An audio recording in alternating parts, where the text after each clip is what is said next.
Vem aí a 7ª Festipoa Literária. De 19 a 25 de maio, a cidade celebra a literatura e as artes, na festa que acontecerá na Casa de Cultura Mário Quintana, Instituto Goethe, Palavraria, Bar Ocidente, Bamboletra, Sintra Juf e Bar 512. Toda a programação é gratuita. Acesse festipoaliteraria.net e confira.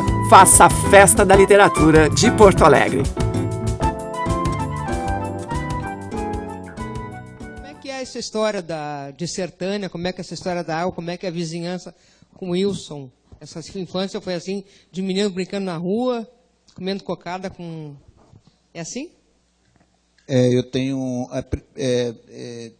eu não sei se eu agradeço agora, se eu agradeço no fim. Agradece agora, depois vai esquecer. Agradece agora. Eu queria muito agradecer a Fernando, quando o Fernando me ligou dizendo que eu estava me convidando para ser homenageado da Festipoa, eu disse: Fernando, você está sabendo de alguma coisa, se eu vou morrer? É isso? Me conta logo. Porque eu juro a você, no mesmo dia, não foi no outro dia, no mesmo dia, o Wellington Melo, né, o Wellington de Melo, lá de Pernambuco, me ligou dizendo que se eu aceitaria ser homenageado da Bienal do Livro de Pernambuco. Aí eu fiz a mesma pergunta: Wellington, você está sabendo de alguma coisa? O que você sabe que eu não sei? Ele disse: gente, eu fico muito comovido, muito feliz com enfim, os depoimentos todos, agradecer os depoimentos todos que estão acontecendo e rolando no Face, seu depoimento do Lima Trindade, do Everton, tanta gente. E está ao lado de Wilson Freire, que é uma figura que, além de o pai dele era primo do meu pai legítimo, e ele é pai de segundo grau, né? Desculpa. É primo de segundo grau. É primo de verdade do teu pai e pai dele. Isso. E eu saí de Sertânia muito novo, com 3 anos de idade. Então, a minha lembrança de Sertânia, a minha lembrança de infância não é nem de Sertânia, é de Paulo Afonso, para onde a minha família saiu. Minha mãe saiu com esses 9 filhos, queria que pelo menos os mais novos estudassem, não é? E ela saiu com esses 9 filhos e foi para Paulo Afonso, na Bahia. Então, a minha lembrança é de muita água, porque em Paulo Afonso tem a Jefferson. Em Paulo Afonso tem a Cachoeira de Paulo Afonso. Na ordem dos filhos, tu é o que número? Eu sou o caçula. Tu é o menorzinho, tu é o 9º. Eu sou o caçula, quer dizer, eu sou o 14º. Tu é o 14º. Eu 14º. Eu sou o 14º dessa família de 14, 9 sobreviveram. E eu nasci de 7 meses. Minha mãe ela morava num sítio, 12 quilômetros do centro de Sertânia, e aí ela sentiu umas dores, ela disse: vou para o hospital, para a casa das minhas irmãs que moram no centro de Sertânia, para saber o que é ir para o médico no outro dia, mas não teve tempo, ela teve o filho, e ela disse que eu cheguei aquele pedacinho, né, que era só uma cabeça e uma perninha, e ela disse: meu Deus do céu, o menino nasceu, Jesus do céu, o menino nasceu. Agora vamos pegar. E a cheia, e tomando água, que disse que foi uma água danada, ela disse: meu Deus, é o bebê de Rosemary? Aí ela, enfim, e ela achou que eu não ia sobreviver, porque ela já havia perdido esses outros. Ela disse: esse menino aí, um menino feito nos últimos arrancos de vitalidade do casal, né? Meu pai estava com 50 e poucos anos, minha mãe 40 e tantos. Mas estou aqui para contar a história. Não, graças a Deus. Fala. Não, é que já que tu imitou a tua mãe, né, que é uma...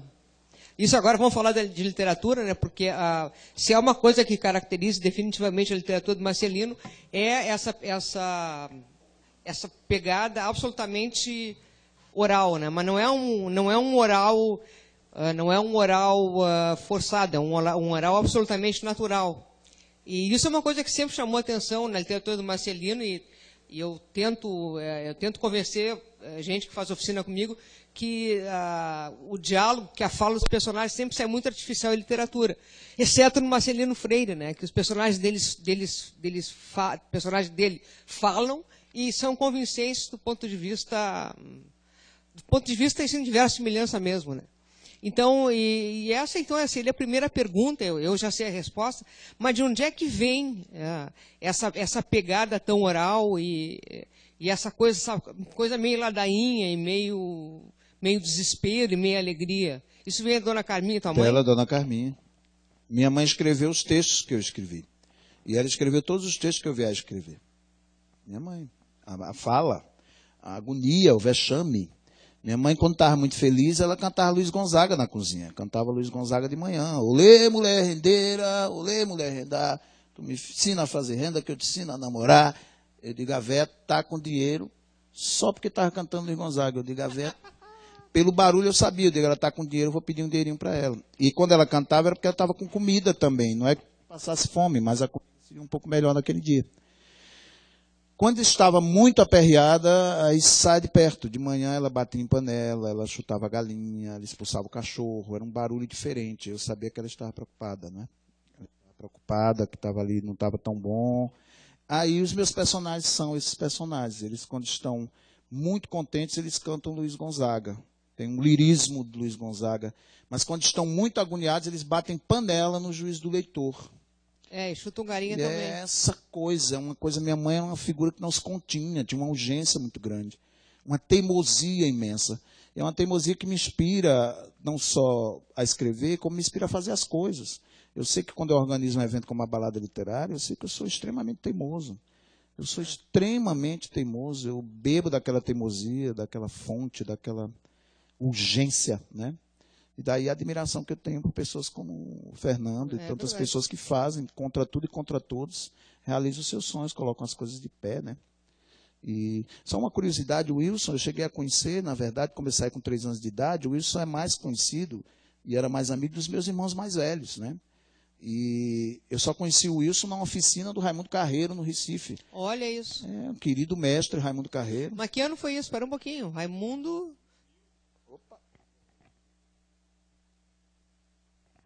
1991, eu acho. 90, 91. 89.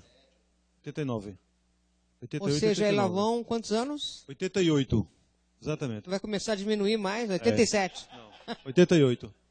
88. E aí eu conheci porque ele tem a gente se encontrou nessa oficina de literatura do mestre Raimundo Carreiro, a quem eu agradeço sempre, eternamente. E o Wilson disse, nossa, o seu Freire, você é de que família? E daí por diante, deixa eu lhe dizer uma coisa importante, daí por diante, além da gente trocar muitas ideias, da gente ficar muito junto, né, nessa descoberta de que éramos primos e que éramos da mesma região, né, o Wilson foi uma das pessoas que me lembravam sempre quando eu cheguei em São Paulo. Marcelino, você foi para São Paulo, mas foi só para trabalhar, não. Cadê tua literatura? Cadê o teu livro? Cadê? É uma figura que sem ele eu não estaria falando aqui também, porque ele foi um interlocutor desse momento, dessa figura que chegou ali. Ficou empurrando. Que foi empurrando. Não, tá certo. Um freire entende outro freire e ficou empurrando. Não, tá certo. Fala. Eu queria comentar um negócio dessa história da oralidade, dessa ladainha. O que era muito comum também é que a gente era criado, os artistas da gente lá, eram os violeiros, eram os repentistas, eram os cordelistas, esse tipo de coisa. Né? Por exemplo, eu me lembro que eu fiz meus primeiros versos antes de eu ser alfabetizado. Né? E era verso rimado e com métrica. Depois que eu cheguei no Recife, foi que eu vim aprender, saber o que era uma sextilha, o que era uma septilha, o que era um decassílabo. Mas essas coisas eu aprendi só de ouvir esse tipo de coisa lá. Se ouvia tanto que aprendi a estrutura métrica e da rima, esse tipo de coisa todinha ali. Né?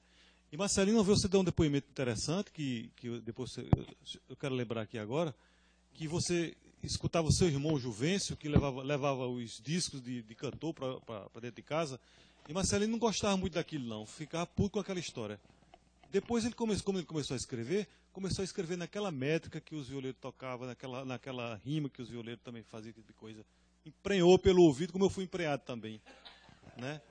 Então tem essa coisa que eu acho interessante também, assim, como essa questão da oralidade e dos artistas que a gente conviveu durante esse período, como foram importantes na nossa literatura.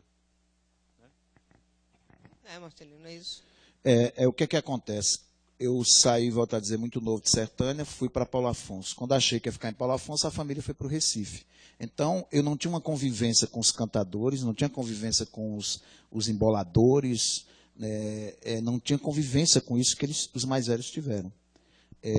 E aí, o que acontece? Ali, isso.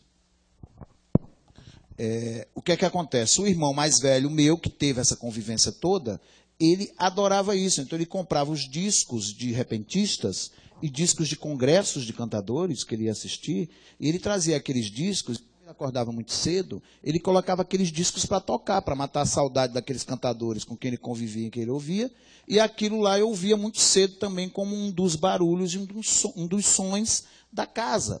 Mas o que é que acontece? Eu já era adolescente no Recife, geração de televisão. Meus irmãos falavam que a gente nasceu em berço de couro. Desculpa, a gente nasceu, eu e os irmãos mais juntinhos, os mais novos, nós nascemos em berço de ouro, enquanto eles haviam nascido em berço de couro. Então, ele ouvia muito essas cantorias. E eu, geração de televisão, geração de uma outra coisa, já estava nesse berço de ouro. Então, eu ficava desesperado, porque era aquilo. Imagine, 6 horas da manhã, eu querendo dormir, né, um adolescente punheteiro danado. Então, o que eu ia fazer? Claro. Aí eu ficava agoniado, não sabia eu que aquilo ali, e depois quando eu vim compreender, né, com a idade vim compreender o valor daquilo e a poesia daquilo, e quando vim morar em São Paulo, foi que eu descobri em São Paulo, por exemplo, que eu tinha sotaque. Eu não sabia. Tu não sabia? Não. Nesse Recife ninguém me perguntava de onde eu era, né? Mas quando eu cheguei em São Paulo, quando eu falava, todo mundo, de onde você é? E tinha uma coisa muito interessante, o meu pai era uma figura que dizia assim, olha, meu pai não queria sair de Sertânia, ele não queria sair de lá. Mas o meu pai, quando a gente foi para Paulo Afonso, ele dizia, olha, vocês nasceram em Sertânia. Nunca tenho vergonha de dizer que nasceram em Sertânia. Quando a gente chegou no Recife, ele martelava com isso, vocês nasceram em Sertânia. Porque é muito comum a pessoa com vergonha de ser do interior, de ser do sertão, chega no Recife e já diz que é da capital, né? E ele dizia, você é de Sertânia, de Sertânia. Então, isso aí, para mim, era uma coisa muito legítima, claro, embora eu tenha saído muito novo. Então, quando São Paulo perguntava de onde eu era, o que é aquilo? Sertânia, sertão de Pernambuco. Essa afirmação vinha logo. E essa afirmação definiu muita coisa, porque, obrigado a fazer essa afirmação, era uma afirmação de origem, de poética, de repertório. claro. Mas você escreve cantado, escreve essas ladainhas, eu também fui descobrindo em São Paulo. Em São Paulo eu descobri que tive infância. Eu não julgava que eu tivesse saudade de quando eu era pequeno, saudade do barulho da casa, saudade da minha mãe batendo na panela. Tudo isso eu tive em São Paulo. Eu moro em São Paulo há 23 anos. E essas afirmações que eu precisei fazer em São Paulo foram muito importantes para o meu trabalho também. Poxa vida, né? Eu não sabia. E por que tu foi parar em São Paulo? Eu estava completamente apaixonado. Tu também foi por um amor? Fui e me fudi completamente. Mas ganhei outros amores. A vida é feita dos amores possíveis, né? Não, é feito dos amores impossíveis. Os impossíveis ficam nos impossíveis, né? Na impossibilidade. Aí a gente vai construindo os amores possíveis.